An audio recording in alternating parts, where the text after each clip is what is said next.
தீர்மானம் 8 ஈரோடு மாநகர மாவட்ட செயலாளர் திரு பாலாஜி அவர்கள்.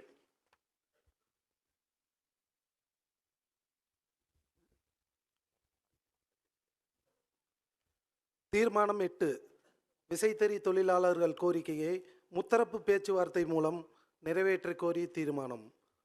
ஈரோடு, கோவை, திருப்பூர் மாவட்டங்களில் சுமார் 1.25 லட்ச விசை தொழிலாளர்கள் கடந்த மார்ச், ஏப்ரல் மாதங்களில் 33 நாட்களாக வேலை நிறுத்தத்தில் ஈடுபட்டனர்.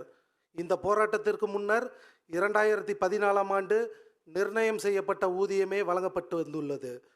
2022ஆம் ஆண்டு நடைபெற்ற பேச்சுவார்த்தையின் போது ஊதியம் மறுவரையறை செய்யப்பட்ட போதிலும் அந்த ஊதியம் வழங்கப்படவில்லை. இதனால் நடத்தப்பட்ட வேலை நிறுத்தத்தின் காரணமாக சுமார் 1000 கோடி இழப்பு ஏற்பட்டுள்ளது. எனவே 2 ஆண்டுகளுக்கு ஒரு